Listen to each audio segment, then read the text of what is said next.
is Comic Uno, and today I'm doing a review for Green Arrow, issue 25, a 0-year tie-in. But before I start talking about this issue, just want to give you guys a little update. Of course, I have Comic Uno episode 21, and that's the show where I review all the comics I read this week in one show. And here are the exclusive comics for that, and this is on DarkAvengerINC. Here are the exclusive comics. Alex and Aja, issue 1 from Image Comics. Morning Glories, issue 34 from Image Comics. Green Lantern, issue 25. Trillium, issue 4. Then Action Comics, issue 25. So if you want to go check out those reviews, go to DarkAvengerINC and go to that annotated link, Comic Uno episode 21. But let's talk about Green Arrow, issue 25, a 0-year tie-in. Now, I really like the cover. I've been liking the art for Green Arrow, getting used to it. You know, it does feel like a different style for Green Arrow, but I think I've gotten used to it, and I really enjoy it. Especially a lot of the fighting sequences really pop out at you. So I have been enjoying the art overall. But one shocker is that we have a glossy cover for most of these 0-year stuff, you know, making us happy, I guess, to pay the extra $1. So you do feel a difference. It is more glossy, you can feel it.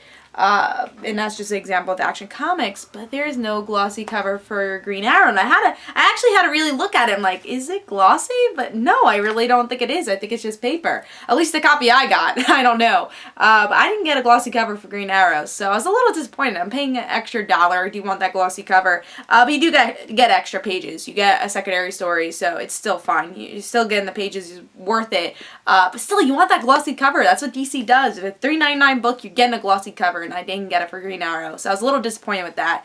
But let's talk about this issue. Let's see if I liked it.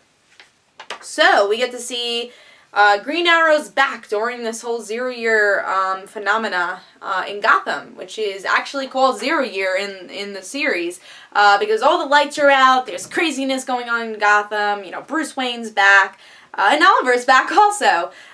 So we get to see that he doesn't want anyone to know he's alive, but he still finds out that his mother is trapped in Gotham or something. So Moria is still alive here, which Action in the comics she usually isn't alive.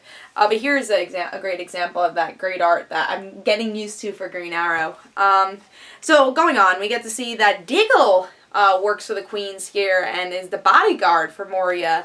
And there's this villain who really I didn't care about, but his name is the Moth, and he tries to defeat Moria, trying to steal our money. And we get to see Diggle and Green Arrow kind of team up, and actually Batman team up also, to defeat the Moth, and they end up defeating him.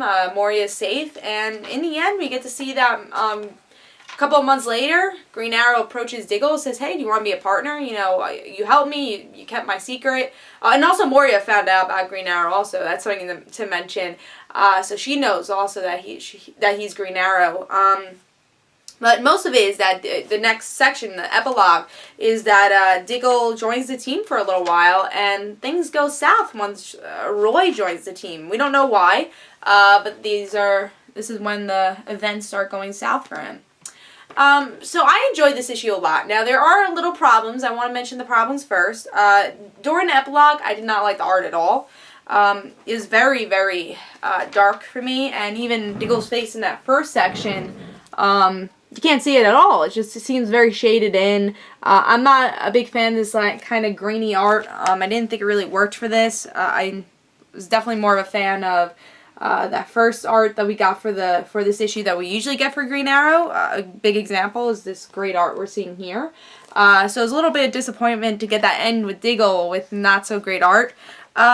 But really, besides the villain, Moth, like, okay, you know, anything with moth or butterflies or fireflies, you stay away from it, because usually it's not great for Green Arrow. Still going back to that Firefly episode with Arrow, that's definitely one of the worst. So stay away from bugs. So try to stay away from that, and you'll probably have an okay villain. So the villain was like, oh, I want to steal your money, Moria. So I thought that was kind of stupid. But other than that, I had a lot of fun with this. Because it felt like the TV show, where some people might get angry at that. You know, the comic is turning into the TV show.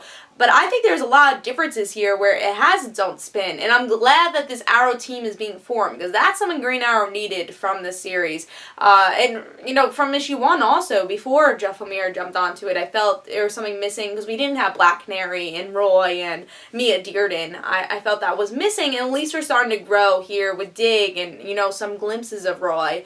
Especially Dig. I think he's a very interesting character that should be introduced to the comics. I was thinking back to Smallville, where they didn't introduce Chloe Sullivan, one of my favorite characters on television, and there really isn't a chance to introduce her anymore, because it is Superman. It's kind of hard to change his mythos, especially his Smallville mythos.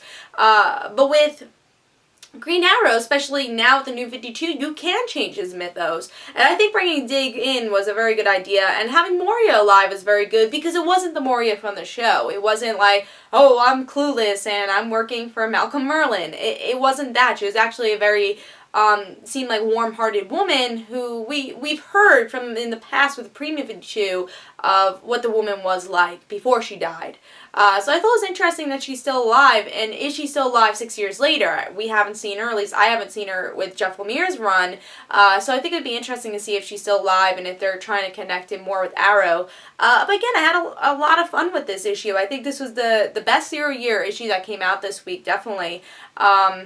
Yeah, so definitely pick this one up. I enjoyed this. So if you like the Arrow also, you could make a lot of comparisons with it.